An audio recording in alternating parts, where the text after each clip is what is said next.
Jagdambika Pal ji, thank you very much. Thank you.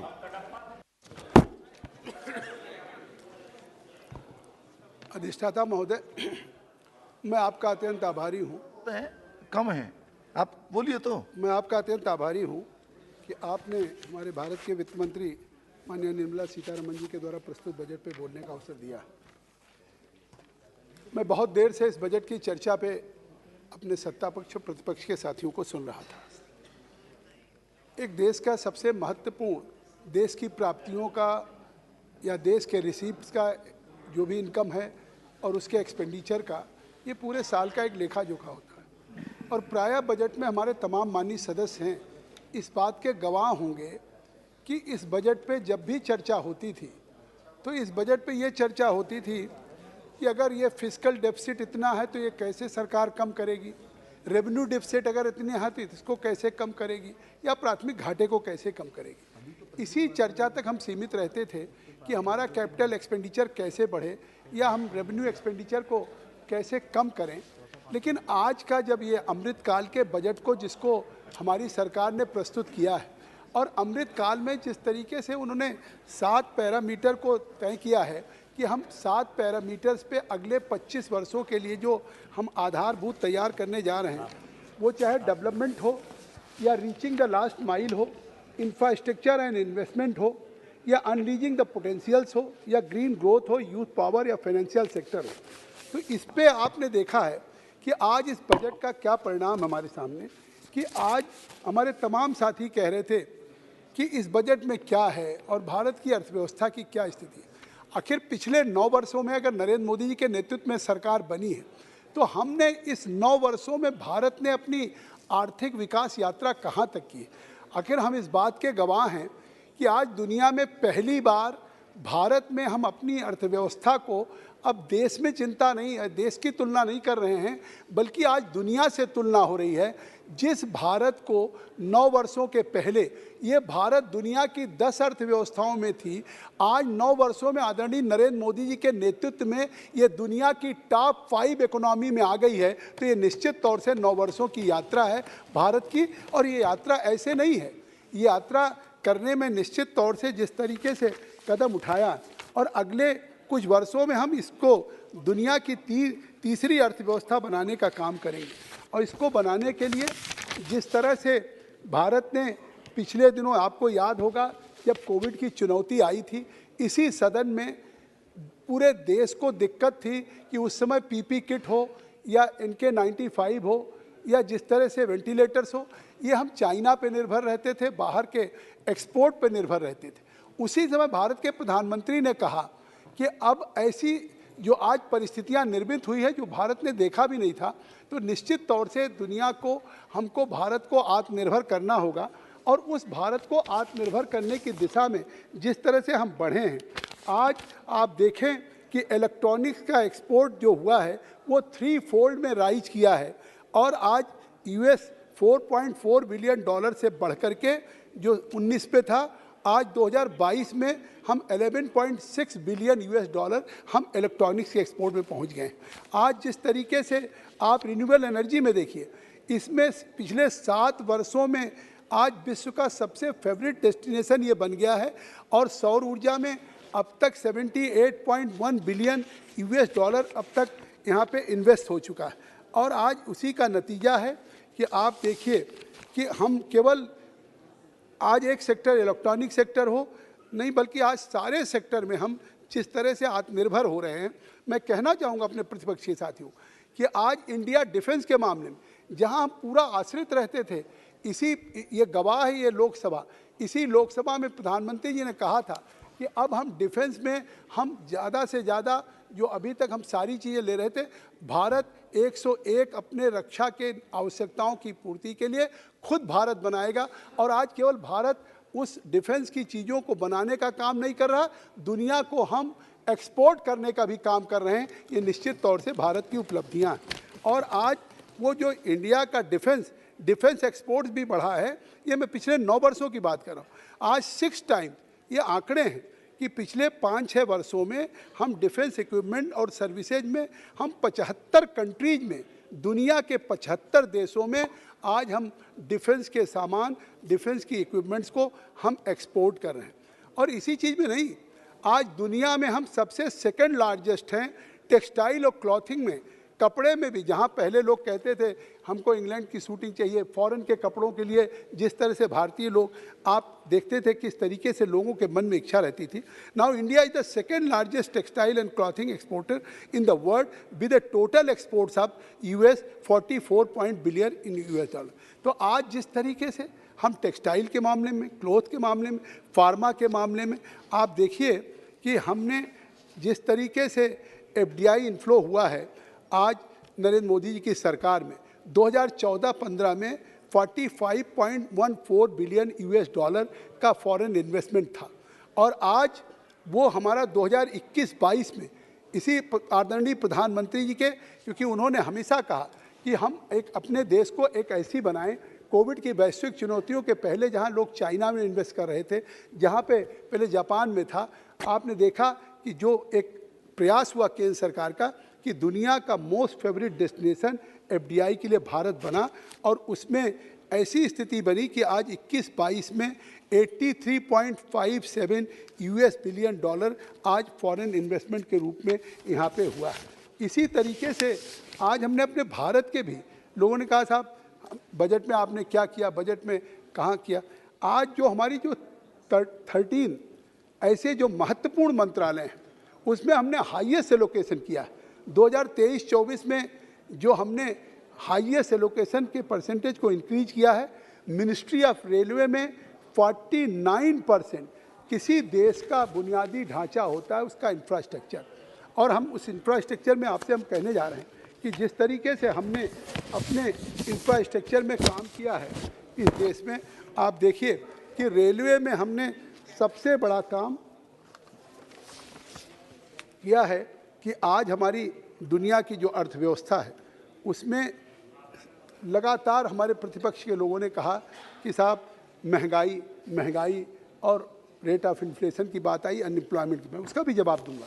लेकिन मैं बुनियादी ढांचे पे बात करना चाहता हूँ कि आज बुनियादी ढांचे की बात आप करिए तो जो बुनियादी ढांचे में सबसे बड़ा कैपिटल एक्सपेंडिचर होता है वो हम आज तुलना हम कांग्रेस यूपीए की सरकार से नहीं कर रहे हैं, हम खुद तुलना अपनी पिछले वर्ष की कर रहे हैं कि अगर वाकई भारत को बुनियादी ढांचा दुनिया से एट पार होना, दुनिया की हमको आज हम 5th लार्जेस्ट इकोनॉमी है, कल 3rd लार्जेस्ट इकोनॉमी होंगे। अगर आज जीडीपी में हमने 7%, दुनिया का सबसे तेज विकास दर 7% हमने पाया है, इसको हम बढ़ा करके 8%, 9% करना है, तो हमको अपने बुनियादी ढांचे को, चाहे वो रोड हो, हाईवेज हो, रेलवे हो, पोर्ट हो, एयरपोर्ट्स हो, इन वाटर इनवेज हो, इन सारी चीज़ों को बढ़ाना होगा। हमने जहाँ 2022-23 में हमने 7.5 लाख, 7.5 लाख करोड़ 22-23 में हमने इंफ्रास्ट्रक्चर के लिए, बुनियादी ढांचे के लिए बजट में प्रावधान किया था।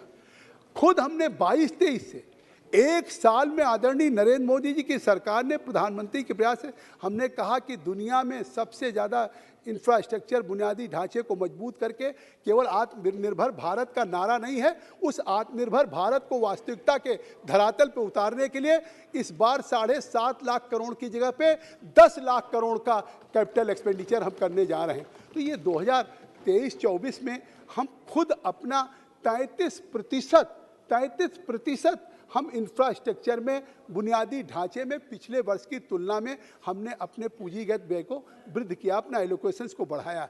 अगर इसको हम कांग्रेस यूपीए की सरकार से तुलना करें तो उसमें अगर हम तुलना करें तो 2013-14 में जो था पूंजीगत व्यय वो केवल 2,57,641 करोड़, उस 14 के बाद हमने 9 गुना हमने बुनियादी ढांचे पे, इंफ्रास्ट्रक्चर पे किया है, जो अपने आप अर्थव्यवस्था को एक उल्लेखनीय आने वाले दिनों में मिलेगा। राज्यों को बात देने की बात कह रहे थे, इस बजट में हमने प्रावधान किया कि हम राज्यों के लिए जो देंगे वो ब्याज मुक्त ऋण देंगे, जिससे कि हमारे वित्त मंत्री जी ने कहा भी कि हम पूंजीगत व्यय के लिए हम राज्यों को 50 वर्षों की अवधि के लिए ऋण मुक्त, जो हमारा ब्याज मुक्त ऋण होगा उसकी सुविधा हम राज्यों को प्रदान करेंगे। ये हम फेडरल स्ट्रक्चर में हम करते हैं क्योंकि हम इस बात को मानते हैं कि राज्यों के पास कुल मिलाकर के जो सार्वजनिक निवेश का एक बड़ा भाग होता है, उसको ब्याज मुक्त ऋण की सुविधा निवेश करने से एक निवेश की गतिविधियाँ बढ़ेगी, राज्यों को अपने खर्च में वृद्धि लाने में प्रोत्साहित होगा। उस तरीके से हमने काम करने के लिए कहा। और इसी तरीके से भारतीय रेलवे का, जो मैंने कहा कि रेलवे के लिए एक रिकॉर्ड बजट आवंटन हुआ है, नहीं तो इस 10-15 साल से आप भी गवाह हैं सदन के, बजटरी सपोर्ट कितना मिलता था रेलवे से। बजटरी सपोर्ट कभी 25,000 करोड़, 30,000 करोड़, 35,000 करोड़।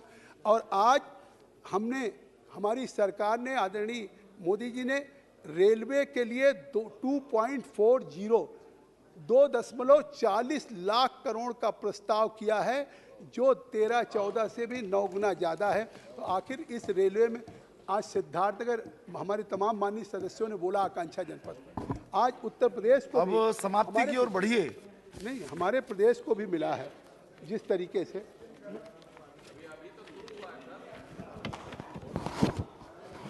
और इसीलिए आज मैं ये कह रहा हूँ कि इस सदन ने, मैं भी एक संसदीय जीवन का व्यक्ति हूँ, जिस तरीके से प्रधानमंत्री ने आह्वान किया था कि आप निश्चित तौर से आलोचना करें, आलोचना सरकार को स्ट्रेंथ देती है, आरोप की बात नहीं होती है।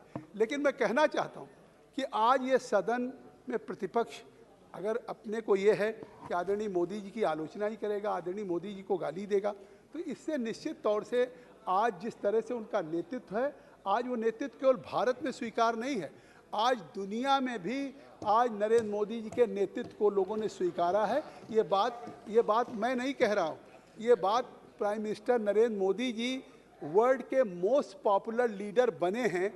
ये रेटिंग आज भारत की नहीं है, ये यूनाइटेड स्टेट्स की जो कंसल्टिंग मॉर्निंग कंसल्ट है, prime minister Narendra Modi ji has emerge as the world most popular leader with an approval rating of 78%। 78% में दुनिया के सबसे लोकप्रिय नेता बने। आज जिस अमेरिका को हम देखा करते थे, जो बाइडेन जी, इस रेटिंग में वो 4थे नंबर पे। आज जो महत्वपूर्ण देश हैं, चाहे वो हमारे फ्रेंच के प्रेसिडेंट एमेनुअल मैक्रोन हों, वो आज नीचे हैं, यूनाइटेड किंगडम के प्राइम मिनिस्टर हों, ऋषि सुनक हों, आज सब पीछे। तो ये हमारे लिए फख्र की बात नहीं। राजनीति हो सकती है, सत्ता पक्ष में प्रतिपक्ष में आखिर हम लोग मतभेद हो सकते हैं, लेकिन अगर आज ये नेतृत्व दुनिया में हमने मुद्रास्फीति पे कंट्रोल पाया हो, हमने जीडीपी को अपना बढ़ाया हो, तो आप तुलना करिए दुनिया के साथ, आप कहिए दुनिया के साथ। मैं जल्दी कंक्लूड कर दूंगा। तो आज मैं कहना चाहता हूँ कि आज मैं 2 बातों पे अपनी बात करके अपनी सीमित करूँगा कि आज सबसे ज़्यादा बात महंगाई की हुई है या बेरोजगारी की, विकास की। मैं कहना चाहता हूं कि मैं अपने आंकड़े नहीं दे रहा हूं। अगर जीडीपी की बात आप करें तो आज जीडीपी की बात अगर दुनिया के किसी भी कंट्रीज की आप देख लीजिए कि दुनिया के हर कंट्रीज के साथ तुलना कर लिए, IMF GDP forecast for India 2023 growth 7% है। आज आईएमएफ ने जो यूएस का ग्रोथ रेट है, यूनाइटेड स्टेट्स का 1.4% है, ये आईएमएफ का है, इंटरनेशनल मॉनेटरी फंड का है। आज आईएमएफ है रिवाइज चाइना ग्रोथ जो 9% पे था, वो घट करके 4.4% पे अक्टूबर में था, अभी 5.2% पे है। आज हम फक्र के साथ कह सकते हैं कि पिछले 9 वर्षों में हमने नरेंद्र मोदी जी के नेतृत्व में दुनिया की सबसे तेज विकास दर से बढ़ने वाला भारत की अर्थव्यवस्था है, उस भारत की अर्थव्यवस्था की बात कर रहा हूँ। मैं कह रहा हूँ कि आज जिस कोविड से कह रहे क्या दिया इस बजट ने, इस आत्मनिर्भर भारत ने क्या दिया?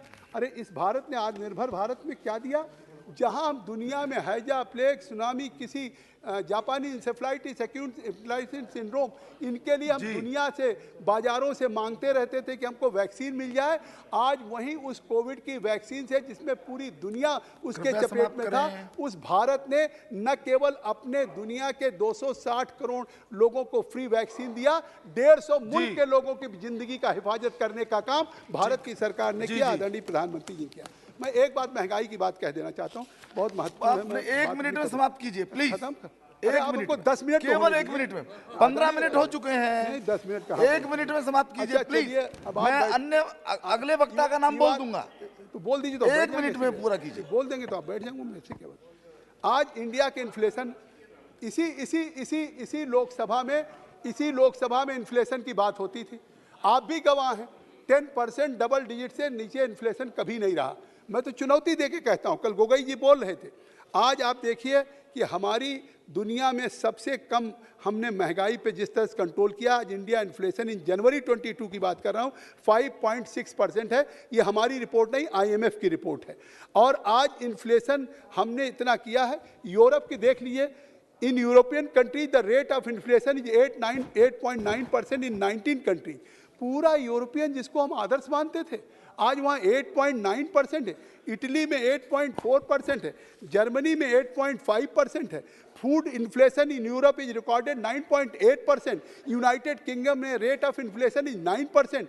USA में inflation rate of is 8.4%। Food prices in the country in USA has increase to 11.9%। In America Chandreshwar Prasad ji, अरे I am just giving only figures, kindly give me only for few minutes, I am giving। और पाकिस्तान देख लीजिए, जब हम south Shri Chandreshwar Prasad जी, current हमारा पाकिस्तान का देख लीजिए। देखिए माननीय सदस्यगण, इसकी बात कर रहे थे कि हमें माननीय क्या मिला सदस्यगण, पाकिस्तान। मैं इस पाकिस्तान में पाल साहब जरा प्लीज देखिए, समय तो सदन का है और हमारी उसके अंदर जो अंश है वो आनुपातिक है। आप कृपया इसका ध्यान रखें। 5 मिनट नो, बहुत बड़ी संख्या में माननीय सदस्य बोलना चाहते हैं, एक निश्चित समय है, उसके अंदर ही हमको प्लान करना चाहिए अपना वक्तव्य। 5 मिनट के अंदर आप पूरे बजट पर विस्तार से बोलेंगे, ये संभव नहीं है। आप कृपया सिलेक्टेड पॉइंट्स लीजिए, निश्चित समय सीमा में अपना विषय पूर्ण कीजिए। आदरणीय चंद्रेश्वर जी। आदरणीय सभापति महोदय,